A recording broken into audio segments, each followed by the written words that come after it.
En ce troisième dimanche de Pâques, la liturgie nous conduit à l'évangile de Luc. Luc insiste énormément sur deux choses. La première, c'est l'aspect très concret, très physique du Christ dans sa résurrection. On nous dit, ils croyaient voir un esprit. Et Jésus leur dit, mais pourquoi ces pensées qui surgissent? Voyez mes mains et mes pieds, c'est bien moi, touchez-moi. Regardez, un esprit n'a pas de chair ni d'os. C'est important, nous sommes une religion de la chair. Nous communions le dimanche à la chair du Christ ressuscité. Les sacrements vont toucher notre chair. Nous croyons à la fin de l'histoire, à la résurrection de la chair. C'est important cette matérialité. Pourquoi? Parce que ça dit le prix de la personne aussi dans la matière. Derrière, c'est toutes les questions de bioéthique, d'éthique, d'euthanasie qui sont là, évidemment. Notre corps n'est pas simplement une enveloppe. Je dis ça aussi pour la manière d'enterrer les morts. Moi, j'ai une petite préférence pour le tombeau, la mise en terre, plutôt que l'incinération. Pourquoi? Parce que je pense qu'il y a un processus de deuil qui est facilité quand on peut retourner à la tombe. Et puis, parce que le corps, traversé par les sacrements, a une matière transformée. Enfin, un Padre Pio, un Carlo Acutis, un curé d'Ars, une Sainte Bernadette, leur corps ne se décompose pas. Ce qui veut dire que la sainteté de la personne se dit aussi dans ce corps. Voilà. Donc ça, c'est la première chose, de bien comprendre. Nous ne sommes pas une religion des valeurs, mais une religion du corps. Dieu nous a tellement aimé qu'il a assumé jusque cette réalité matérielle. La deuxième chose, c'est la question de la mémoire et de la parole de Dieu. On pourrait dire, le Christ se montre et puis il dit, touchez-moi, regardez, je suis bien vivant, et puis s'arrêter là. Mais non, il continue, il va manger devant eux et il leur déclare, voici les paroles que je vous ai dites quand j'étais encore avec vous au passé. Il faut que s'accomplisse tout ce qui a été écrit à mon sujet dans la loi de Moïse, les prophètes et les psaumes. Alors il ouvrit leur intelligence à la compréhension des Écritures. C'est intéressant. Vous voyez, Jésus ne donne pas un nouvel enseignement après la résurrection.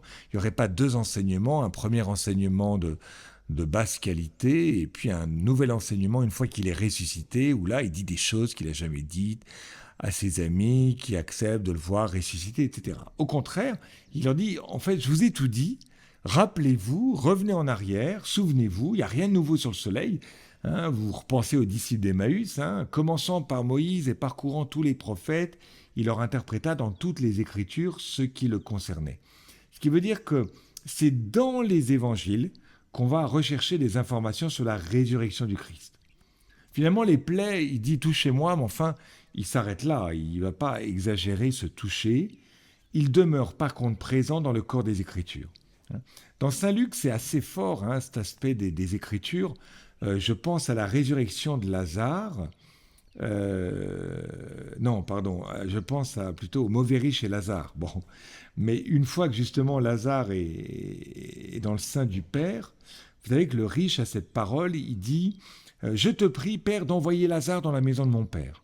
J'ai 5 frères qui leur portent son témoignage de peur qu'ils ne viennent eux aussi dans ce lieu de torture. » Et Abraham de dire « Ils ont Moïse et les prophètes qui les écoutent. » Du moment qu'ils n'écoutent pas Moïse et les prophètes, même si quelqu'un ressuscite d'entre les morts, ils ne seront pas convaincus.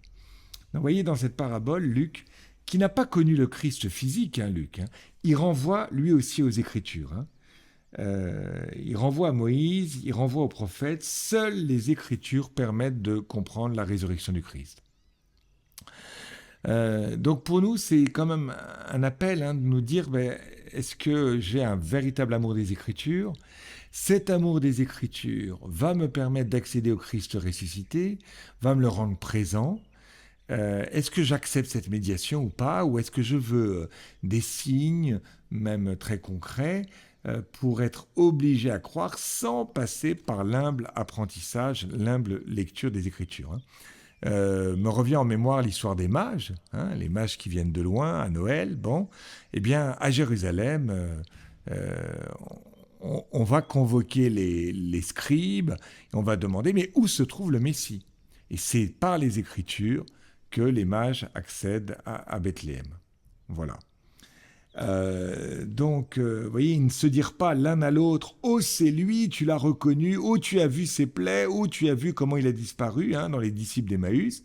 Ils sont pas là à se, comment dire, à s'apesantir de manière assez longue sur la matérialité du corps, mais au contraire, ils se dirent, notre cœur n'était-il pas tout brûlant au-dedans de nous quand il nous expliquait les Écritures? Je vous invite, si vous avez un petit peu de temps, à reprendre, voyez, tout le chapitre 24 de Saint Luc et de vous dire, mais comment le Christ insiste lourdement sur cette médiation des Écritures comme accès au Christ ressuscité. Que ce temps pascal nous permette de faire mémoire de ces paroles, de toutes ces annonces de la résurrection, pour ensuite accueillir le Paraclet, hein, l'Esprit Saint qui nous est promis à travers les Écritures. Et là, je vous renvoie dans les prochains dimanches aux méditations des chapitres 14, 15, 16, 17 de Saint Jean qui vont nous annoncer le Paraclet. Bon dimanche et restons dans la joie du Christ ressuscité.